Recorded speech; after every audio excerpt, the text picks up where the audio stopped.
Uf, hacer una compra importante siempre genera ese gusanillo en el estómago, ¿a que sí?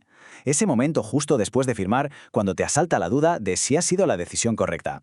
Pero a ver, ¿qué pasa si el problema no es un simple arrepentimiento? ¿Qué pasa si es un fallo legal o un defecto que lo arruina todo? Hay que imaginarse la situación por un momento. Se invierten los ahorros de toda una vida en una casa, en una propiedad, y de repente resulta que un tercero aparece y demuestra tener un derecho legal mejor. Es sin duda una auténtica pesadilla, y es justo el tipo de escenario del que la ley trata de protegernos. Vamos a meternos en harina. Las dos grandes pesadillas de cualquier comprador se pueden resumir así de fácil. O bien se pierde la propiedad de lo que se ha comprado, o bien lo que se ha comprado tiene un defecto tan grave que sencillamente no sirve para lo que se supone que debería servir. Por suerte, como decíamos, la ley tiene respuestas para las dos cosas. Y aquí es donde entra en juego un concepto legal clave, una especie de red de seguridad para la parte compradora en lo que se llaman contratos onerosos, o sea, aquellos en los que ambas partes tienen tanto obligaciones como beneficios. Este concepto se llama saneamiento. Dicho de una forma sencilla, es la obligación que tiene quien vende de responder si lo que ha vendido tiene problemas, ya sean problemas con su titularidad legal o con su estado físico. Es una protección que va, por así decirlo, de serie en la compra. Vamos a empezar por la primera pesadilla, la de perder la propiedad. La protección legal que actúa aquí se conoce como saneamiento por evicción. La ley, en esto, es muy específica.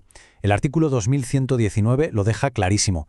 Traduciendo esto al lenguaje de la calle, quiere decir que se le quita al comprador lo que adquirió porque un juez, en una sentencia que ya es firme, ha decidido que otra persona tenía un derecho sobre esa cosa desde antes de la compra. Ojo, y esto es súper importante. Aquí, evicción no tiene nada que ver con el desahucio de un inquilino, ¿eh? Significa, literalmente, que al comprador se le despoja de su derecho de propiedad. Esto ocurre porque el vendedor ha incumplido algo fundamental. No ha conseguido transmitir una propiedad legítima y segura. Pero claro, la evicción no es algo que pase así como así. Tienen que darse 4 requisitos, sí o sí. Primero, que se haya adquirido algo. Segundo, que se prive al comprador de eso que ha adquirido. Tercero, que esta privación la ordene un juez en una sentencia firme. Y cuarto, y esto es crucial, que el derecho de la persona que gana el juicio existiera ya antes de que se realizara la compra. Vale, dejamos el tema de la propiedad y nos metemos en la segunda gran pesadilla. Ya no hablamos de quién es el dueño, sino de la calidad de lo comprado. ¿Qué pasa si el producto tiene un fallo grave? Uno de esos que no se veían a simple vista. Pues aquí es donde aparece la figura de los vicios ocultos.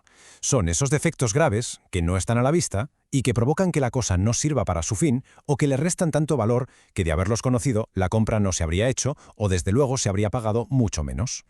Entonces, ¿qué se puede hacer? Pues lo interesante es que ante un vicio oculto la ley da 2 caminos, 2 opciones muy claras. Se puede usar la acción redivitoria, que es básicamente para anular el contrato, o se puede elegir la acción quanti minoris, que permite quedarse con el bien, pero eso sí, pidiendo una rebaja del precio.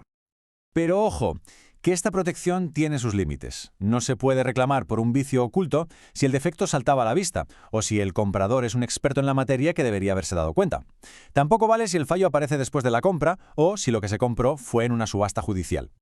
Y ahora llegamos a un punto clave, un factor que lo cambia absolutamente todo, tanto en el caso de la evicción como en el de los vicios ocultos, y es la intención, el conocimiento que tenía el vendedor. La pregunta del millón, la que lo define todo, es esta. ¿El vendedor sabía que existía el problema o no?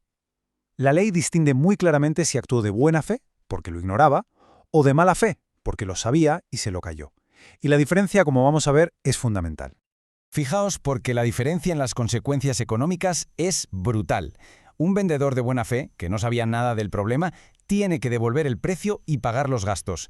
Pero un vendedor de mala fe se enfrenta a algo mucho más duro. Además de todo eso, tiene que pagar daños y perjuicios. Y en el caso de la evicción, incluso puede tener que pagar el valor que tenga el bien en ese momento, no el original. Venga, pues vamos a ordenar todas estas ideas. Después de este análisis, ¿con qué nos tenemos que quedar de todo esto sobre la protección en una compra? Pues en resumen, la evicción protege el derecho a ser dueño, a que nadie quite lo que es de uno. Los vicios ocultos, en cambio, protegen la calidad, el poder disfrutar de lo que se posee. Es importante saber que esta responsabilidad del vendedor existe por defecto, aunque no lo ponga en el contrato. Y desde luego que la mala fe agrava muchísimo su situación. Y por último, un punto clave. Para ejercer estos derechos, la parte compradora tiene que moverse y notificárselo al vendedor. Y todo esto al final nos deja con una última reflexión. En ese baile que es una compraventa, la ley traza líneas claras, pero el debate siempre está ahí. ¿Dónde está exactamente la frontera en la que termina la precaución de quien compra y empieza la garantía inevitable de quien vende?